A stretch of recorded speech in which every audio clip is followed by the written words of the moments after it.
My second video of the day. This one is about regain. I'm commenting on Sandra's video in particular. I hear you, girl. um, Lost and Found Mom made a great video this week, sharing her emotions and her feelings about regain and how she's been struggling with it. I too have been struggling with some regain since April of last year, where I hit my lowest point. I never did get to my goal. But I started to have some regain, and that lasted through the summer, and I have tried to put a cap on it and start going back downward. But it's really hard. Like she was saying, it's really, really hard. The window of opportunity of where it was quote unquote easier has closed for me. So this is some of the things I'm doing. I'm trying to take a positive approach to it. I've put down the mental backpack, number one. Yay. The stress over it is really kind of put to the side. I'm just focusing on making those changes and putting some of the self-sabotaging behaviors that I talked about in my just prior video to the side as well. Getting a grip on those, knowing when I'm doing it, being conscious of what I'm doing, making some changes in what I'm doing on my regular plan. Because if I'm not making progress doing what I'm doing and I'm doing the right thing, quote unquote, then something else has to be addressed. So this is a really hard topic to get a hold of, because there's no simple answer to it. I mean, we work harder, we work longer in the gym. That isn't always the answer. Sometimes the answer is changing up the kitchen, what we're doing in the kitchen.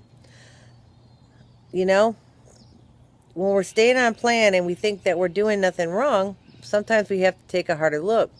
So I highly encourage you guys to go back to tracking. I do track. I don't track every single day, but I do mentally track. I'm increasing my protein, which I know my surgeon told me to do a while ago. He told me to make sure I drink 3 protein shakes a day. That is really hard, guys. That is super hard. If you're gonna, because a lot of times I have to miss a real food meal in order to get that 3rd protein shake in. A lot of days I only get in 2, and there are days that I only do 1. But I'm really trying to keep that as a focus, because I've noticed that what happens with me is that if I don't have sufficient protein, whether it comes from food or shakes, and the shakes seem to make the difference for me, if I don't have enough of them, then my weight rises. And this is not talking about days that I'm actually having chips and salsa or something like that. That would be a self-sabotage day, right?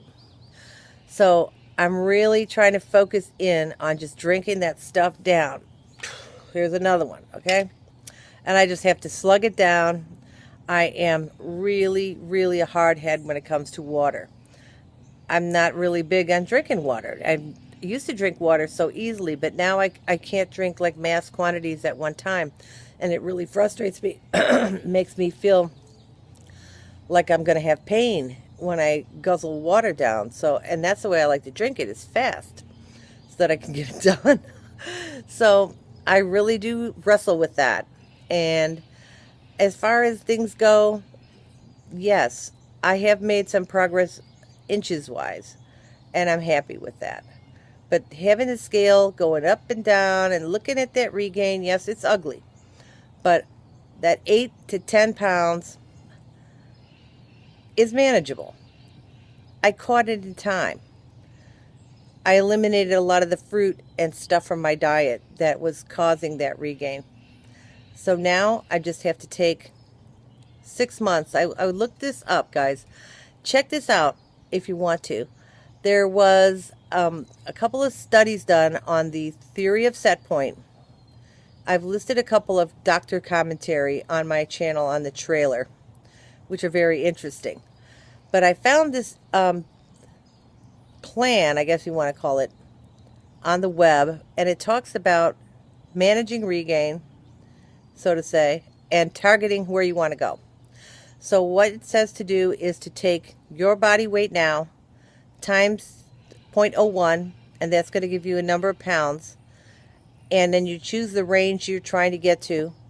And usually it's about 10%. Okay, you choose 10%. You work to get to that 10% off. Then you stay at that weight that you get to in 6 months for 6 months longer. You do not continue to try to lose. You let the body sit at that place that you've gotten to in 6 months for 6 months longer. So then it says after that point, you can go ahead and begin again on another 10%. So this is what I'm going to try, because I figured that is a manageable goal and it will change the silhouette of the body somewhat. And my number is to get to, and this would actually take me to my goal, is 18.6 pounds. Will take me to my goal. So I'm excited. If I can do this in 6 months, I'm going to be super elated. And I'm going to concentrate on not eating those Easter eggs that people are bringing me. God love them. But just focusing on what I need to do, taking in my protein, making myself drink that water, doing my exercise, keeping a positive mental attitude, not letting this crap get me down, and just knowing that this is the big road. We are on the big path, guys. This is not a little 1 year, 2 year, 3 year thing. This is forever.